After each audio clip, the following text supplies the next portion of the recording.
Ye-won drives home after work through the crowded city streets. On her way, she spots a woman being attacked by two men. For a brief moment, she slows down, unsure whether to intervene. The victim runs toward her car, begging for help, but Ye-won rolls up the window and speeds away.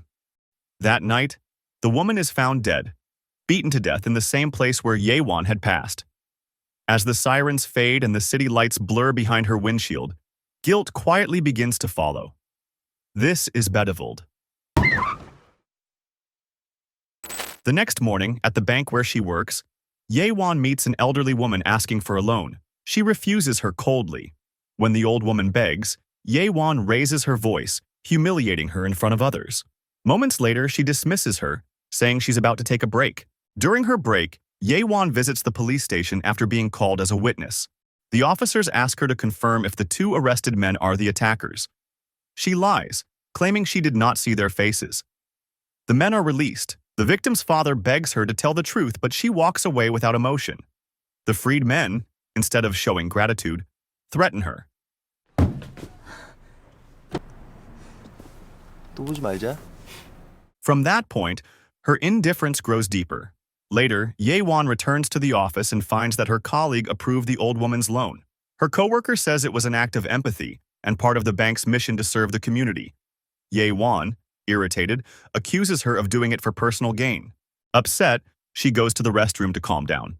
She sees someone wearing sandals she thinks belong to her coworker. When she tries to leave, she finds the door jammed with a mop handle. She forces it open and falls. Furious, she confronts and slaps her coworker, believing it was revenge.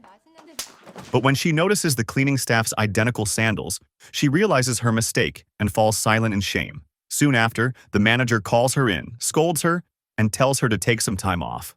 When she returns home, a postman delivers a pile of unopened letters. They are from Boknam, her childhood friend from the countryside. Ye-won has ignored them for years, throwing them away without reading. This time, she pauses. Guilt and reflection take hold. She decides to visit her hometown on Moto Island. She hires a boat driven by Duksu, who wonders why someone like her would visit such a remote place. Ye-won answers that she misses her grandfather's village. When Ye-won arrives, she is greeted by Boknam, her old friend, who eagerly embraces her after years apart. Though smiling, Boknam's warmth masks a quiet sorrow, the weight of a hard life on the island. To her, Ye-won's arrival feels like a glimpse of hope. Trying to appear cheerful, Boknam proudly introduces Ye-won to the villagers, who watch the city woman with curious eyes. Among them are her husband, Man-jong, and his younger brother, Chul-jong. What began as a simple visit soon takes a darker tone as Ye-won senses the unease behind the island's calm surface. From the crowd, an older woman named Gaedong, Man-jong's aunt, steps forward with a cold expression. She openly questions why Ye-won would bother coming to such a forgotten place. Embarrassed, Boknam quickly pulls Ye-won away, pretending not to hear the insults. Out of kindness, Boknam carried some of Ye-won's bags and helped her reach the old house where she would stay. Inside, Boknam's daughter, Yoon-hee, appeared for a moment but ran off shyly when Ye-won asked her name. Boknam apologized, explaining that Yoon-hee was often scolded and forbidden from going to school by her father and Gaedong, who believed girls did not need an education. When Ye-won opened the door, she was surprised to see the house spotless. She asked how it stayed so clean after years of neglect. Boknam smiled and said she had been cleaning it for 3 days. Grateful, Ye-won thanked her. Later, when she fell asleep, Boknam quietly placed a pillow under her head to make her more comfortable. The story then turned to Boknam's life. That evening, she ate dinner with her husband, Man-jong, their daughter, and his younger brother Chul-jong, who still depended on them. During the meal, Man-jong announced that he was going fishing. Boknam muttered that it was pointless, which angered him. She quickly apologized, though her frustration came from his constant irresponsibility. Later, while Man-jong and Yoon-hee were away fishing, Chul-jong assaulted Boknam. She endured it silently, knowing her husband would not believe her if she spoke. When Man-jong returned home empty-handed, he noticed evidence of the assault, but ignored it. Moments later, he kicked Boknam for speaking too much, reminding her to respect him as head of the family.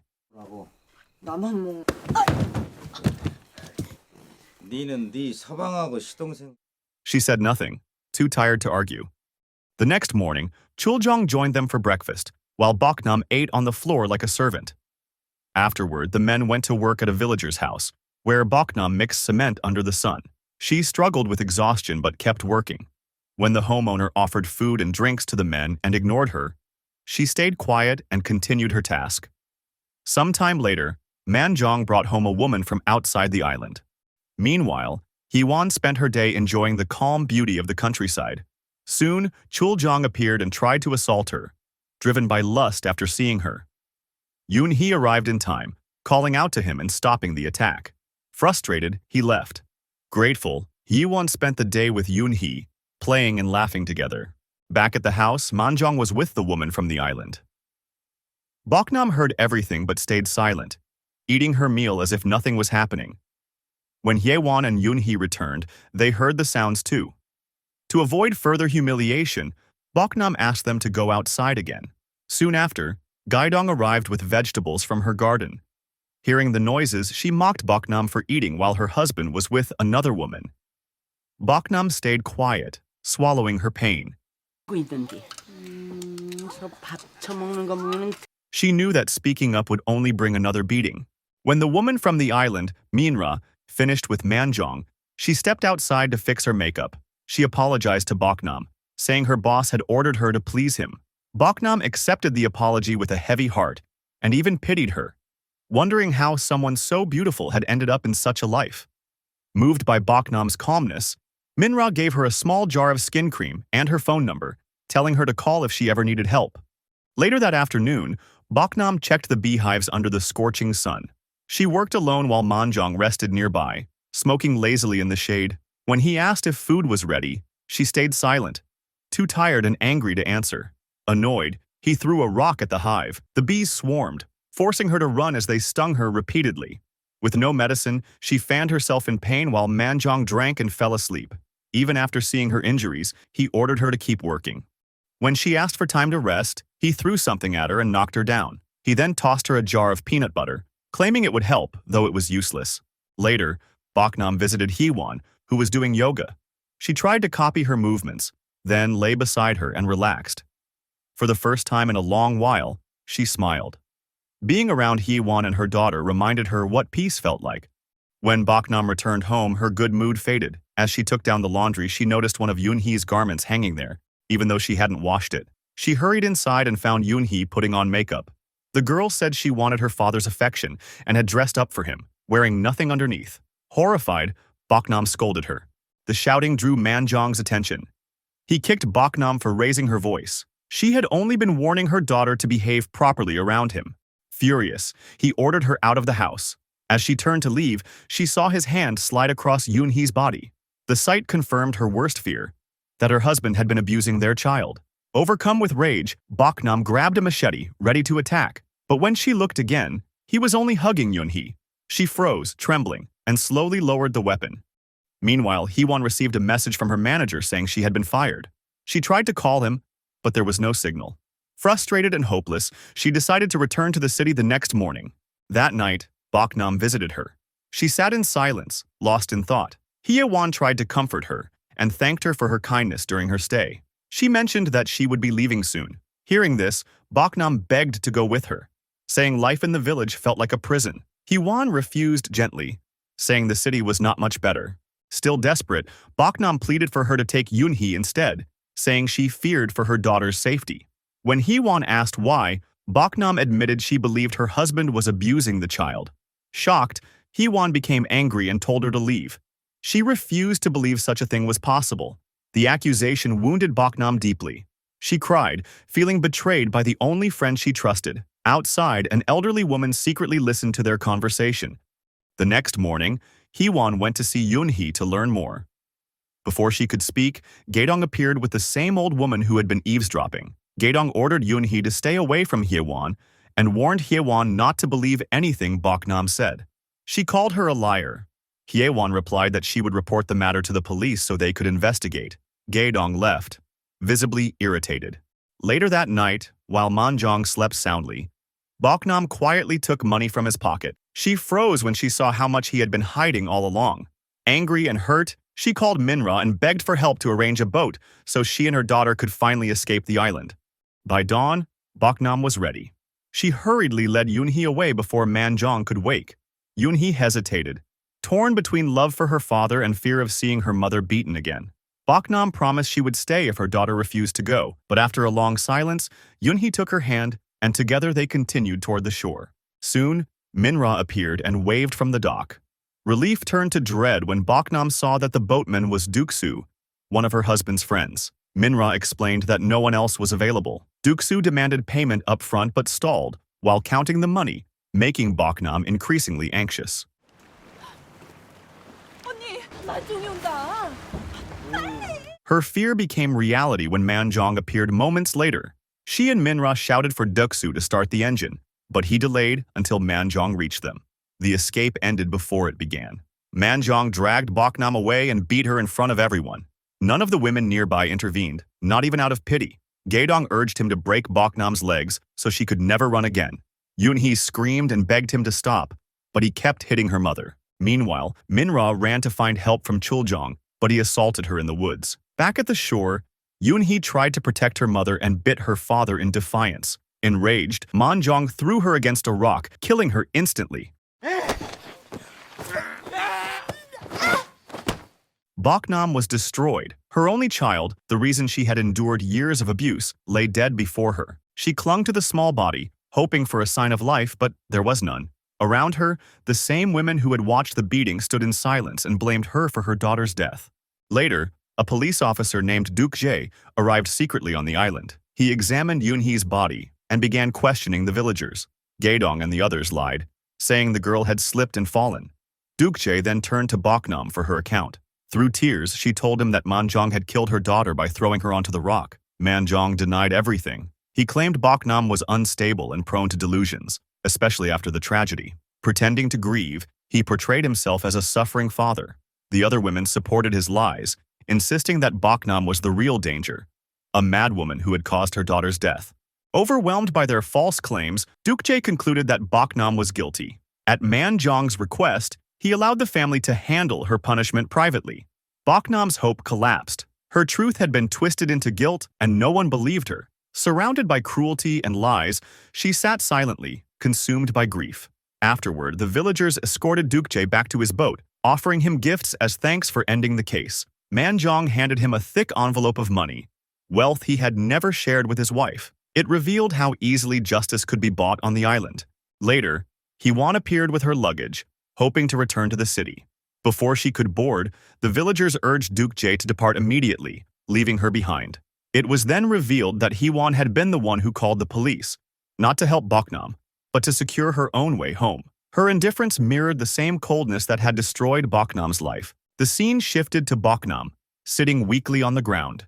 Chuljong soon appeared, pretending to show concern. He took some food under the pretense of delivering it to Hee-won. Later that night, Hee-won unknowingly ate the meal, unaware that Chuljong had laced it with something that caused her to lose consciousness. He then tried to assault her. Despite all the betrayal and cruelty she had endured, Boknam still worried about Hee-won, the only person she had ever considered a friend.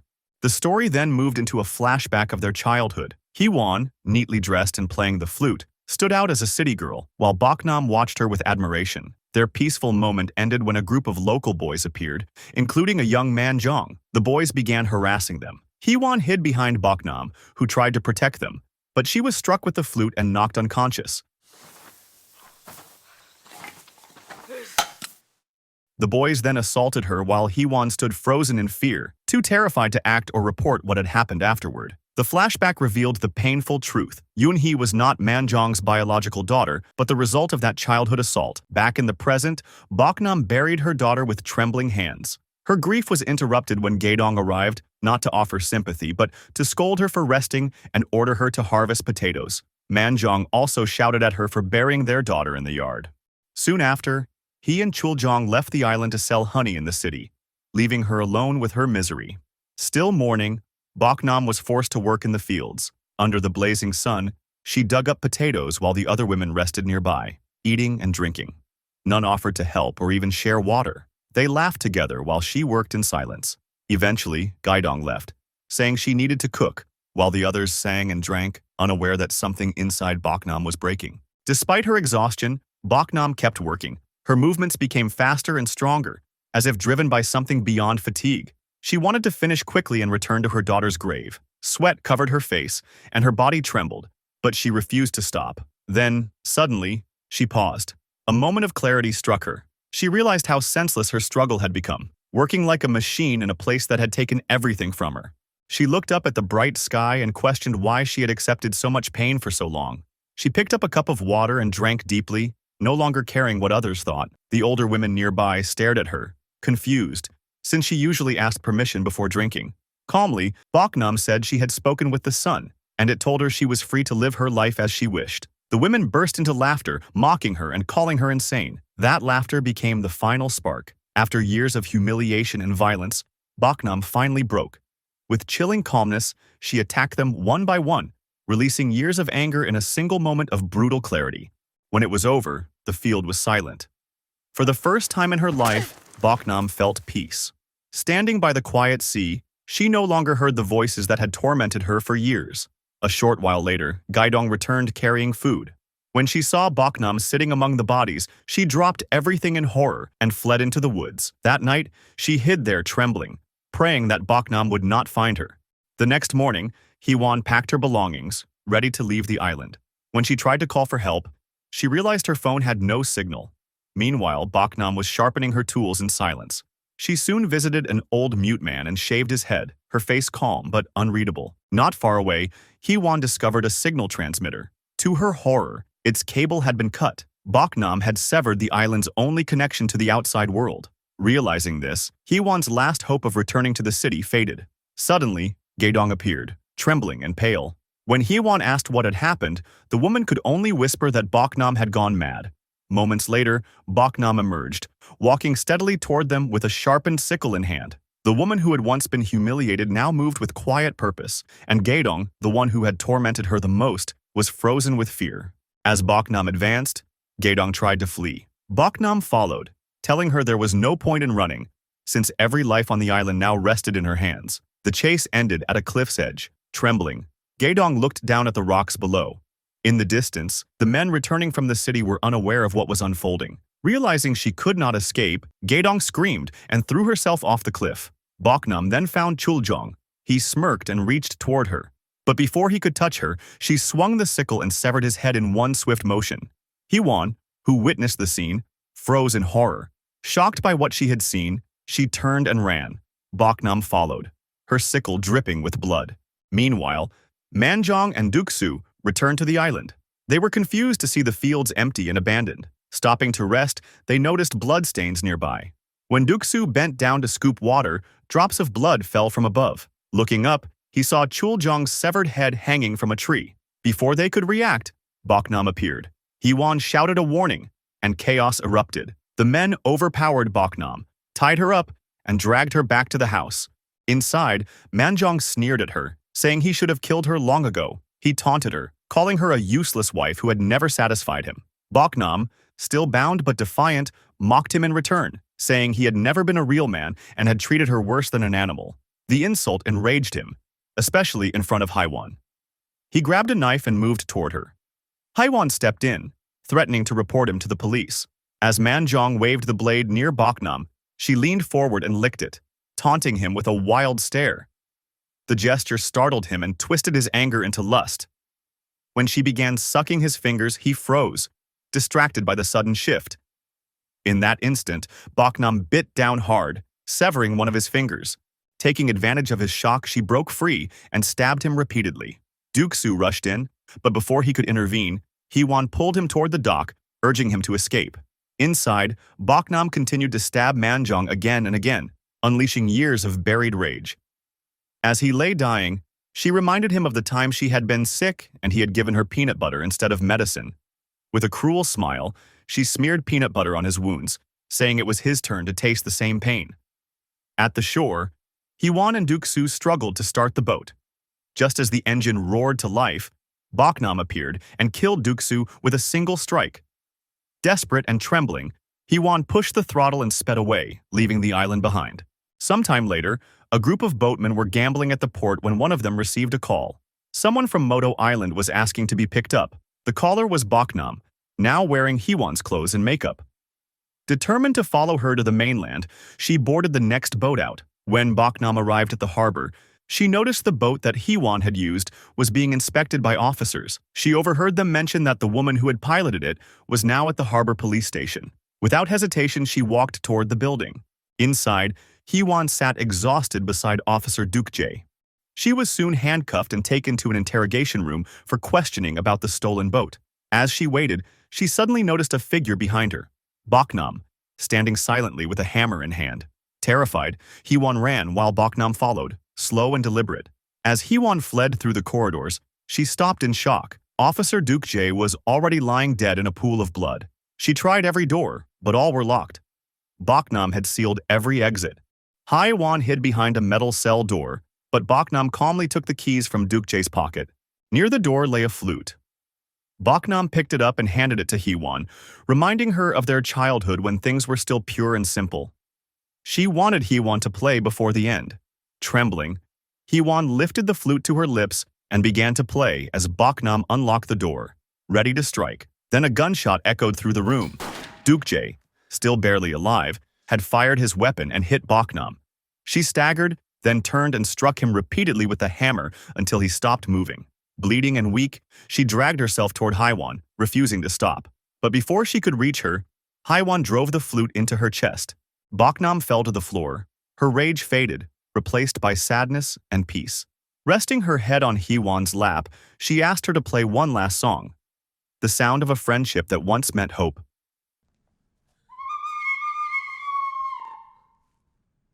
Moments later, Baknam took her final breath. Her dream of living a normal life, free from cruelty, ended there. Later, Heewon returned to the city and appeared at the police station to testify about the woman's death from the beginning of the story. This time, she spoke with conviction, naming the men responsible. After returning home, she opened the pile of letters from Baknam that she had once thrown away. Reading them, she finally understood her friend's pain. The tragedy had awakened her conscience, but too late. She wondered why she had never reached out, why she had stayed silent while Baknam suffered alone. In the end, she realized Baknam had never asked for wealth or favor, only for a little kindness and the humanity she had been denied. So the moral of the story is, don't wait until life hits you with a machete before learning how to care about others. A little empathy now saves you a lifetime of regret later.